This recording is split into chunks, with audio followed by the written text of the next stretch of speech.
एक गांव में रतन नाम का एक बहुत ईमानदार व्यक्ति रहता था। रतन की पत्नी सुनीता गांव के दूसरे घरों में साफ सफाई, झाड़ू पोछा, बर्तन मांजने का काम करती थी। रतन का 10 वर्ष का बेटा बंकू गांव के सरकारी स्कूल में पढ़ता था। एक शाम की बात है, रतन काम से थका हारा अपने घर पर आया ही था कि तभी उसकी पत्नी सुनीता रतन से बोली, मैं आपका इंतजार कर रही थी।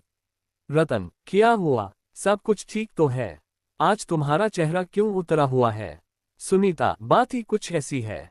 बंकू को आज प्रिंसिपल ने धमकी दी है कि अगर कल तक स्कूल की फीस जमा नहीं कराई गई तो स्कूल से बंकू को निकाल दिया जाएगा। नाम काट देंगे इसका। रतन, ऐसे कैसे काट देंगे? ये स्कूल प्रिंसिपल की कोई जागीर थोड़ी ना है। अरे, सरकारी स्कूल है। सुनीता, इस बात को तो मैं भी जानती हूँ, लेकिन आप ही बताओ ना, आपने बंकू की फीस कितने महीने से जमा नहीं की? सुनीता की बात सुनकर रतन उदास होकर गहरी सोच में डूबते हुए बोला, रतन, बात तो तुम सही कह रही हो। बंकू की फीस हमने पिछले 6 महीने से जमा नहीं की। इसमें प्रिंसिपल का कोई दोष नहीं, सारा दोष मेरा है। सुनीता, मेरी एक बात समझ में नहीं आती। हमारे पास 5 बीघा उपजाऊ जमीन है, फिर भी आप दूसरों के खेतों में काम करते रहते हैं और उसके बदले आपको आखिर मिलता ही क्या है? अगर मैं दूसरों के घर में बर्तन न मांजूं तो हमारे घर का खर्चा चलाना भी मुश्किल हो जाएगा। रतन, मैं क्या करूं? सुनीता, तुम अच्छी तरह से जानती हो कि हमारी 5 बीघा जमीन चतुर सिंह के यहाँ पर गिरवी पड़ी हुई है। पिताजी ने सेठ जी से जो 2 लाख रुपए का कर्जा लिया था, वो उसे चुका नहीं पाए और स्वर्ग सिधार गए। और रही बात मेरी, तो तुम तो जानती हो कि मैं मुश्किल से कितना कमा पाता हूँ। सुनीता, मैं आपकी सारी बात समझती हूँ, लेकिन कुछ न कुछ तो करना ही पड़ेगा ना। अगर ऐसे ही चलता रहा तो मुझे लगता है हमारे इससे भी बुरे दिन शुरू हो जाएंगे। रतन, तुम चिंता मत करो सुनीता, मैं कोई न कोई इंतजाम करता हूँ। इतना कहकर रतन चारपाई पर लेटकर गहरी सोच में डूब गया। रतन रात भर यही सोचता रहा कि आखिर ऐसा कौन सा काम किया जाए जिससे उसकी गरीबी दूर हो जाए। अगले दिन रतन अपने चतुर सिंह की हवेली में पहुंच गया। रतन चतुर सिंह की हवेली में अपने ही खेतों में काम किया करता था, जो कि चतुर सिंह के कब्जे में थी। रतन को हवेली में देखकर चतुर सिंह पूरी तरह से चौंक गया। चतुर सिंह, क्या बात है रतन, आज तुम खेत में काम पर नहीं गए? सुबह सुबह यहाँ क्यों चले आए भाई? रतन, आप तो जानते हैं सेठ जी कि मेरा परिवार गरीबी की किस कगार पर खड़ा है, और कल तो हद हो गई। चतुर सिंह, क्यों भाई, कल ऐसा क्या हो गया जो तुम्हारे पैर हमारी हवेली तक आने के लिए मजबूर हो गए? रतन, कल स्कूल वालों ने मेरे बेटे बंकू को स्कूल से वापस कर दिया, ये बोलकर कि जब तक मैं उनकी पूरी फीस नहीं चुका देता तब तक बंकू स्कूल में नहीं पढ़ सकता। और यहाँ तक कि उन्होंने ये तक बोल दिया कि अगर कुछ दिनों के अंदर मैंने उनकी फीस नहीं चुकाई तो वो मेरे बेटे का नाम काट देंगे। चतुर सिंह, तो इसमें हैरानी की क्या बात है? क्या तुम्हें पता नहीं कि गरीबों को अपने बच्चों को पढ़ाने का कोई अधिकार नहीं? अरे भाई, अपने बेटे से कहो कि तुम्हारे साथ मिलकर वो तुम्हारे काम में हाथ बटाए। तुम ही सोचो, स्कूल में पढ़ाई करके उससे आखिर क्या मिलेगा? वैसे भी पढ़ लिख कर किसी की नौकरी तो लगती नहीं है, तुम्हारे साथ कुछ काम करेगा तो तुम्हें कुछ ना कुछ कमा कर ही देगा। रतन, ये कैसी बातें कर रहे हैं सेठ जी? आप चाहते हैं कि मैं अपने बच्चे की पढ़ाई छुड़वा दूं और उसे अपनी ही तरह अनपढ़ रहने दूं? चतुर सिंह, अनपढ़ होना बुरी बात नहीं है रतन, गरीब होना बुरी बात है। अब तुम ही देखो, इस देश में ना जाने कितने ऐसे नेता बनते हैं जिन्होंने कभी स्कूल की शक्ल तक नहीं देखी होती। रतन, इस देश में नेता किस प्रकार से बनते हैं और वो क्या करते हैं, मुझे इस बात से कोई लेना देना नहीं। मैं किसी भी कीमत पर अपने बेटे की शिक्षा नहीं छुड़वा सकता, क्योंकि शिक्षा ही हमारे आने वाले कल को सुधारती है। चतुर सिंह, मुझे कोई शौक नहीं है ये बताने का कि तुम्हें क्या करना है। अब वो सब छोड़ो, ये बताओ कि तुम यहाँ पर क्यों आए हो? रतन, सेठ जी, मेरे खेत आपके यहाँ पर बरसों से गिरवी रखे हैं। मुझे अपने खेत होते हुए भी अपने ही खेतों में नौकरी करनी पड़ रही है और उसके बदले आप मुझे देते क्या हैं? चतुर सिंह, मेरे खेत में जितने भी नौकर काम करते हैं उससे अधिक ही तो मैं देता हूँ। अब तुम क्या चाहते हो? रतन, मैं आपसे ज्यादा कुछ नहीं चाहता सेठ जी। मैं बस ये चाहता हूँ कि मेरी पगार थोड़ी सी बढ़ा दी जाए और उस पगार में से थोड़े से पैसे मुझे अभी दे दिए जाएं, ताकि मैं बंकू की स्कूल की फीस जमा करा सकूं। रतन की बात सुनकर चतुर सिंह जोर जोर से हंसते हुए बोला, लगता है तुम्हारा दिमाग खराब हो गया रतन। तुम शायद भूल गए हो कि तुम्हारे पिताजी ने मुझसे 2 लाख रुपए का कर्जा लिया था। 2 लाख का? रतन जी, मुझे अच्छी तरह से याद है सेठ जी, और उस कर्ज को चुकाते चुकाते मुझे 20 बरस से अधिक हो गए हैं। मैं 15 साल का था जब से मैं अपने ही खेतों में दिन रात कोल्हू के बैल की तरह जुटा रहता हूँ। लेकिन ना के बराबर आपसे पगार लेता हूँ। उसके बावजूद भी आपके 2 लाख रुपए खत्म होने का नाम ही नहीं ले रहे। चतुर सिंह, तुम जितना काम करते हो उतना तुम ले जाते हो। और रहा सवाल तुम्हारे खेत का, तो तुम्हारे पिताजी ने 2 लाख रुपए मुझसे उधार लिए थे, जो ब्याज मिलाकर आज की तारीख में कम से कम 10 लाख रुपए होते हैं। 10 लाख रुपए मुझे दे दो और अपने खेत वापस ले लो। उसके बाद अपनी मर्जी के मुताबिक अपने खेत में हल चलाना और फसल बोना। मैं तुमसे कोई सवाल नहीं करने वाला। रतन, तो क्या आप मेरी पगार नहीं बढ़ाएंगे सेठ जी? मैं बहुत मजबूरी में आपके पास आया हूँ। चतुर सिंह, जिसे तुम मजबूरी कहते हो, हमारी भाषा में उसे बगावत कहते हैं, बगावत। और मैं बागियों की बात नहीं मानता और न ही उन्हें काम पर रखता हूँ। अब सुनो, तुम अब से काम पर आने की कोई भी जरूरत नहीं है। जाओ जाओ जाओ, अब तुम जा सकते हो यहाँ से। रतन मुंह लटकाकर घर चला आया, जहां पर उसका पड़ोसी बिरजू पहले से ही उसका इंतजार कर रहा था। बिरजू भी चतुर सिंह की हवेली में ही काम करता था। रतन को उदास देखकर बिरजू मुस्कुराते हुए बोला, मैं जानता था कि चतुर सिंह तुम्हारी पगार नहीं बढ़ाएगा और तुम्हें काम से भी निकाल देगा। तुम्हारे चेहरे की मायूसी बता रही है कि तुम्हारे साथ कुछ ऐसा ही हुआ है। रतन, तुमने बिल्कुल सही कहा बिरजू। मैंने चतुर सिंह के यहाँ 20 साल लगातार कितनी मेहनत और ईमानदारी से काम किया। आज जब मैंने अपनी पगार में कुछ रुपए बढ़ाने की बात की तो उसने मुझे काम से ही निकाल दिया। और तो और, जो मेरे पिताजी ने 2 लाख रुपए का कर्ज लिया था, वो अब 10 लाख रुपए में परिवर्तित हो गया है। बताओ बिरजू, अरे मैंने तुमसे पहले भी कहा था और अब भी कह रहा हूं कि मैं जानता हूं कि चतुर सिंह अपनी तिजोरी कहाँ रखता है। और तो और, मैं ये भी जानता हूं कि उस तिजोरी की चाबी कहाँ है। लेकिन तुम मेरा साथ देने के लिए कभी तैयार नहीं होते यार। रतन, मेरा जवाब तुम्हारे लिए कल भी ना था और आज भी ना है। मैं चोर नहीं हूं। बिरजू, अरे राजा हरिश्चंद्र बनकर तुम्हें आखिर मिलेगा क्या है? तुम खुद ही देखो, उस सेठ ने तुम्हारी पगार बढ़ाने से मना कर दिया और तुम्हें काम से भी निकाल दिया है। उसके बाद भी तुम ऐसी बातें कर रहे हो।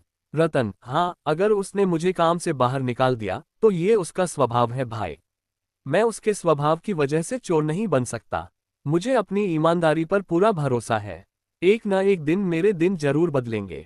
बिरजू, हाँ जरूर बदलेंगे रतन, जरूर बदलेंगे, लेकिन सिर्फ सपनों में। इतना कहकर बिरजू वहां से चला गया। बिरजू के जाते ही रतन की पत्नी सुनीता रतन से बोली, सुनीता, पहले तो मुझे बिरजू के ऊपर बहुत क्रोध आता था, लेकिन जिस तरह से आज उस सेठ ने तुम्हें काम से निकाल दिया, अब तो मुझे बिरजू की बात सही लग रही है। तुम्हें बिरजू का साथ देना चाहिए। रतन, तुम कैसी बातें कर रही हो सुनीता? तुम जानती हो, ये बिरजू मुझे चतुर सिंह के घर पर चोरी करने को बोल रहा है। क्या मैं तुम्हें चोर दिखता हूँ? सुनीता, चतुर सिंह एक नंबर का पापी है। पापियों के घर पर चोरी करने में क्या शर्माना। तुम्हारे हाथ में कुछ पैसे आ जाएंगे तो हमारे दिन रात अच्छे हो जाएंगे। रतन, ईश्वर पर भरोसा रखो सुनीता, और याद रखना, मैं चोरी नहीं करूंगा। रतन की बात सुनकर सुनीता चुप हो गई। कुछ दिन के बाद रतन के बुरे दिन शुरू हो गए। रतन ने पूरे गांव में हर किसी से काम मांगा, मगर उसे काम नहीं मिला। कुछ ही दिनों के बाद उसके घर पर राशन पानी सब कुछ खत्म हो गया। रतन और उसके परिवार की भूखे मरने की नौबत आ गई। एक दिन रतन की पत्नी सुनीता रतन को 3 रुपए देती हुई बोली, ये लीजिए, मेरे पास सिर्फ यही 3 रुपए बचे हैं। रतन, 3 रुपए में भला क्या आएगा सुनीता? तुम्हारे सेठ की वजह से मुझे भी मेरे मालिक ने काम से निकाल दिया। ये 3 रुपए ही बचे हैं मेरे पास। तुम्हारे पास तो तुम्हारी ईमानदारी के अलावा कुछ है ही नहीं। जाए और शाम के समय खाली हाथ मत आइएगा। रतन उदास होकर अपने घर से चल दिया और एक पेड़ के नीचे बैठकर अपनी गरीबी के बारे में सोचते हुए फूट फूट कर रोने लगा। तभी एक बुजुर्ग व्यक्ति हाथों में लाठी थामे रतन के पास आकर बोले, कौन हो तुम और क्यों रो रहे हो? रतन, मैं बहुत परेशान हूँ बाबा। अभी मेरा बातचीत करने का बिल्कुल भी मन नहीं है। बुजुर्ग, अरे बातचीत करने से मन हल्का हो जाता है बेटा। मुझे अपनी समस्या बताओ, हो सकता है कि मैं तुम्हारी कुछ मदद कर सकूं। रतन रोते हुए अपने घर के सारे हालात उस बुजुर्ग व्यक्ति को बताने लगा। बुजुर्ग, तुम्हारी समस्या का एक हल है मेरे पास। मैं एक ऐसे बाजार के बारे में जानता हूं जो चोर बाजार के नाम से प्रसिद्ध है, जहां पर एक से एक महंगी वस्तु बहुत सस्ते दामों में मिलती है। तुम्हारे 3 रुपए से तुम बहुत कुछ ला सकते हो। रतन, लेकिन बाबा मैं चोरी के सख्त खिलाफ हूँ और आप मुझे चोर बाजार जाने के लिए कह रहे हैं। बुजुर्ग, बेटा उसका नाम चोर बाजार है, लेकिन वहां पर चोरी की वस्तुएं नहीं मिलती। ये तो बस एक मुहावरा है। उस बुजुर्ग व्यक्ति ने रतन को एक जंगल का पता दिया। रतन, लेकिन बाबा वहां तो घना जंगल है। बुजुर्ग, हाँ, कुछ खास चोर बाजार अक्सर घने जंगलों में ही लगते हैं बेटा। रतन धीमे कदमों से उस जंगल की ओर चल दिया। कुछ दूर जाकर उसे जंगल में एक बाजार लगा नजर आया, जहां पर एक से एक आधुनिक वस्तुएं लेकर पुरानी वस्तुएं तक बिक रही थीं। उस चोर बाजार में खाने पीने की वस्तुओं से लेकर हवाई जहाज तक मौजूद थे। ये देखकर रतन की आश्चर्य से आंखें फटी की फटी रह गईं। रतन की नज़र दाल चावल की दुकान पर पड़ी। रतन वहां पहुंचते ही झिझकते हुए उस दुकानदार से बोला, भैया ये आटे की बोरी और दाल की बोरी कितने किलो की है? दुकानदार, भैया ये आटे की बोरी 25 किलो की है और ये दाल की बोरी भी 25 किलो की है। रतन, मेरे पास तो केवल 3 रुपए हैं, लेकिन बाबा ने कहा था कि यहाँ पर बहुत सस्ती वस्तुएं मिलती हैं। रतन को सोचते देख वह दुकानदार रतन से बोला, क्या हो गया भैया? किस सोच में पड़ गए? रतन, ये आटा और दाल की बोरी मुझे कितने में मिल जाएंगी? दुकानदार, अरे भैया केवल 1 रुपया में। ये सुनकर रतन बुरी तरह से दंग रह गया। रतन, कहीं आप मजाक तो नहीं कर रहे?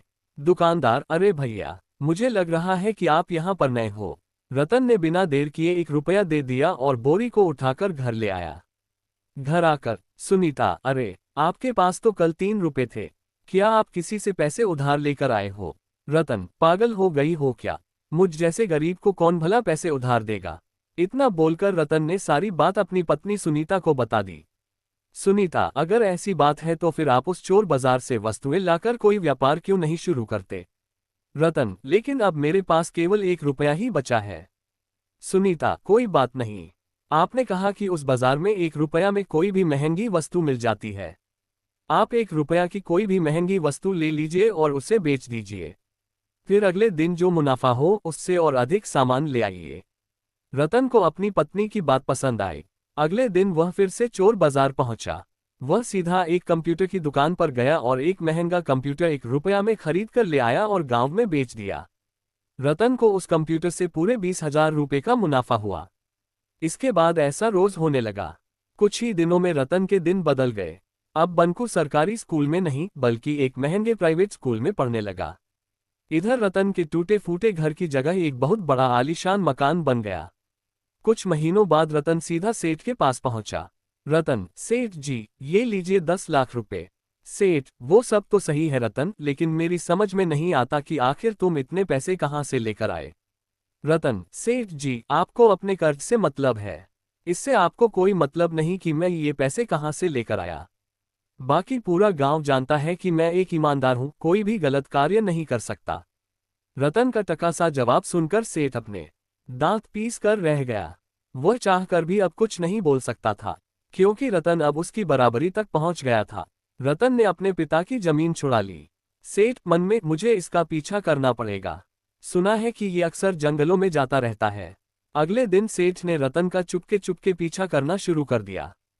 सेठ ने देखा कि रतन एक जंगल में जाकर रुका और वहां अकेले अकेले बातें करने लगा। ये देखकर सेठ बुरी तरह से डरते हुए अपने आप से बोला, लगता है कि इससे पता लग गया है कि मैं इसका पीछा कर रहा हूं। सेठ चुपचाप मन मारकर अपने घर लौट आया। कुछ दिन बाद उसने रतन का पीछा करने का विचार त्याग दिया। कुछ दिन बाद सुनीता अपने पति रतन से बोली, मैं भी उस बाजार को एक बार देखना चाहती हूँ। रतन, अरे ये भी कोई पूछने की बात है, चलो तुम तैयार हो जाओ, आज मैं तुम्हें अपने साथ उस चोर बाजार में लेकर जाऊंगा।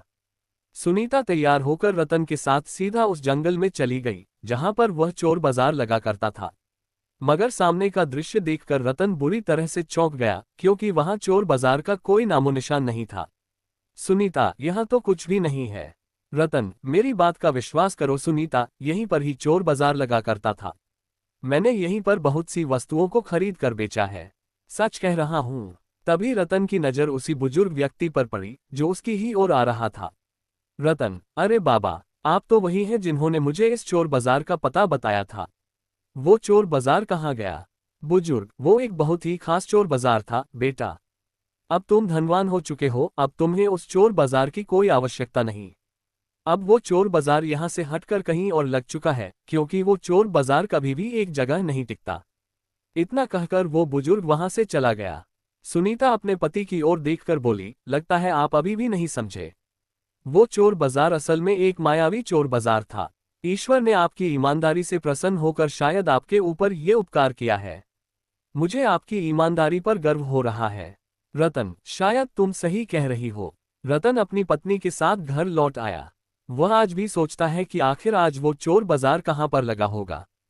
दोस्तों, ये कहानी आपको कैसी लगी नीचे कमेंट में हमें जरूर बताइएगा।